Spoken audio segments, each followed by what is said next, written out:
Is this your name? Yes. Is this a signature? Yes. Did you answer these Yes. questions? Did you understand these questions? Yes, I did. These are all your bags? Yes. Did you pack it yourself? Yes. यकीन मानो दोस्तों, आप भी एक हिंदुस्तानी हो, ये news सुनोगे तो आप भी मतलब ये दंग रह जाओगे कि इस तरह की भी हरकत हो रही है फॉरेन कंट्री से। जो भारतीयों को भेजा जा रहा है, डिपोर्ट कर दिया जा रहा है, वापस एयरपोर्ट से ही वापस भेज दिया जा रहा है, कपड़े तक निकाल कर यहाँ पे भेजा जा रहा है, उनको बेइज्जती किया जा रहा है। तो इस न्यूज़ में जो आप सुनोगे तो परेशान हो जाओगे, सोचोगे कि ये क्या हो रहा है, क्योंकि हमारी जो गवर्नमेंट है इमीडिएटली एक्शन लेनी चाहिए, क्योंकि बहुत सारे लाखों प्रवासी वहाँ पे अदर कंट्री में काम करने जाते हैं, यहाँ वह उस देश का खाते हैं, वहाँ पे कमाते हैं और यहाँ पैसे भेजते हैं। तो इस कंट्री का भी ग्रोथ होता है, इस कंट्री का भी मान सम्मान बढ़ता है। तो इस न्यूज़ में जो मैं बताने वाला हूँ, प्लीज़ अगर एक भारतीय हो और अदर कंट्री में रहते हो या फिर अदर कंट्री जाने के लिए सोच रहे हो तो इस न्यूज़ को ज़रूर फॉलो करें। एक भारतीय होने के नाते वीडियो ज़रूर शेयर कर देना ताकि भारत सरकार के पास भी इस तरह का वीडियो जाए। 3 इंपॉर्टेंट खबर सामने आ रही है, तीनों अपडेट के ऊपर आपसे बात करने वाला हूं। 2-3 मिनट का वीडियो है, लास्ट तक जरूर देखना ताकि आपको पूरी जानकारी मिले। तो चलिए स्टार्ट करता हूं, बताता हूं अपडेट के बारे में। तो पहला जो अपडेट है, जो लाखों भारतीयों को अगर ये रूल फॉलो नहीं करता है तो लाखों भारतीय का पासपोर्ट रद्द होगा। आप भी सुनकर हैरान हो जाओगे, क्योंकि गवर्नमेंट ने क्लियरली अपडेट जारी करके बता दिया है। लेकिन जब इस सवाल पूछा गया, जो ऊंचे पोस्ट पर बैठे हुए लोग हैं, तो वो लोग इस तरह के अपने इंटरव्यू से किनारा किया, बोला कि हमारी ये चीज़ बात नहीं है। तो बेसिकली यूपी का ये घटना है, यूपी के बीजेपी का कोई नेता है, उन्होंने एक अपडेट जारी किया और बताया कि अगर कोई भी ईद के मौके पर कहीं भी अचानक इधर उधर नमाज पढ़ लेता है तो जो भी अगर उनके पास पासपोर्ट है तो भारत सरकार उनका पासपोर्ट अपने पास मांग लेगी। तो इस तरह का मामला अभी ईद के दिन बहुत ज़्यादा आने वाला है, क्योंकि बहुत सारे लोग प्रवासी यहाँ पे आते हैं ईद की छुट्टी मनाने के लिए। तो अगर आप भी यहाँ पे आए हो तो आप सोच समझ कर डिसीजन लेना, क्योंकि यूपी सरकार का जो एक अच्छे पोस्ट पर मंत्री है, उन्होंने इस चीज़ को, इस न्यूज़ को बोला है, लेकिन ऑफिशियली गवर्नमेंट की तरफ से ये अपडेट नहीं है। लेकिन अंदरूनी कोई बात होगा, इसलिए बताया गया कि ईद के मौके पर अगर कोई इस तरह का हुड़दंग मचाने की कोशिश करेगा या फिर कहीं पर भी नमाज पढ़ने की कोशिश करेगा तो भारत सरकार उससे उसका पासपोर्ट मांग लेगा, छीन लेगा।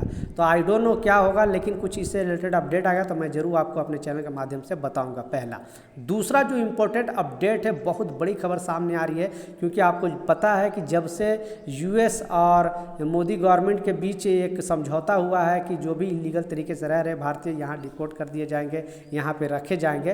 तो जैसे अब नया वीज़ा अप्लाई हो रहा है तो 2000 लोगों का जो वीज़ा का अपॉइंटमेंट है वो रद्द कर दिया गया है। 2000 लोगों का वीज़ा है, अपॉइंटमेंट रद्द कर दिया गया है। जब अमेरिकी एम्बेसी से ये पूछा गया कि आखिर इस तरह का चीज़ क्यों हो रही है, तो एम्बेसी ने क्लियरली बोला है कि इसमें मुझे कुछ गड़बड़ी लगा है, इसलिए 2000 लोगों को अपॉइंटमेंट, कितनी मुसीबत से यूएस का वीज़ा लेने के लिए अपॉइंटमेंट मिलता है, उसके बाद भी उसका टाइम और उसको रद्द कर दिया जाएगा, तो लोगों पर बहुत अफसोस होता है। तो इस तरह से अमेरिका भी भारतीयों के साथ खेल खेल रहा है, जबकि भारत सरकार सीधे हाथ से उनको, वो अब चाहता है कि जो भी इलीगल तरीके से भारतीय गए हैं वो वापस अपने कंट्री मोदी सरकार लेने के लिए बोल रहा है। उसके बाद भी अमेरिका अभी वीज़ा रद्द पे रद्द कर रहा है। ऐसे बहुत सारे भारतीयों को भी वापस वहाँ से घुमा दिया जा रहा है, अगर प्रॉपर उनके पास डॉक्यूमेंट नहीं है तो आप भी अगर यूएस जाने वाले हो या जाने के लिए सोच रहे हो तो ध्यान से जाए, नहीं तो मुसीबत में पड़ सकते हो। उसी से रिलेटेड एक और अपडेट आ रहा है। इस अपडेट में बताया जा रहा है कि जब ये भारत डिपोर्ट किया था तो लगभग बहुत सारे ऐसे सरदार लोग थे जिनका पगड़ी तक उतरवा लिया गया। ये जो संसद भवन में हर्षवर्धन सिंह ने इस बात को उठाया, विदेश मंत्री से सवाल पूछा गया कि आखिर इस तरह से इंडियन को क्यों बेइज्जती किया गया, उनका पगड़ी तक उतरवाया गया, जबकि उनका पगड़ी उतरवाने का अधिकार नहीं है।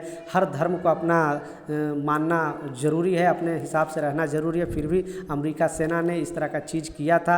अब विदेश मंत्रालय ने अमेरिकी गवर्नमेंट से पूछ रही कि क्या ये बात सही है कि नहीं, तो इस पर अभी जांच होगी, उसके बाद सामने कुछ रिपोर्ट आएगी। बहरहाल अगर इस तरह का चीज़ अगर यूएस मिलिट्री की है तो ये बहुत बड़ी अन्याय है कि किसी के धर्म के साथ आप इस तरह का अगर कोई गलती किया है तो आप इस कंट्री में ला कर छोड़ दो, यहाँ की गवर्नमेंट समझेगी। लेकिन आप फ्लाइट के अंदर उनको जो नॉन वेज नहीं खाता उनको वेज खाना दे रहे हो, उनके साथ कुछ अलग व्यवहार कर रहे हो, हाथ पैर बांध कर लेकर आ रहे हो, कपड़े तक उतार रहे हो, तो ये यूएस मिलिट्री का बहुत अन्याय है। जो 3 फ्लाइट लैंड किया था, 3 फ्लाइट लेकर आया था प्रवासियों लोग के, तो इस तरह का हरकत अब सामने आ रही है। तो अब इस चीज़ को पार्लियामेंट में उठाया गया। आप क्या सोचते हो नीचे कमेंट सेक्शन में जरूर बताना। लेकिन मेरा मानना है कि आप इतने पैसे लगा के अदर कंट्री जो जा रहे हो, इससे अच्छा अपने कंट्री में कोई बिजनेस करो, कुछ काम करो तो फ़ायदा ज़्यादा रहेगा। अदर कंट्री जाने की ज़रूरत नहीं है।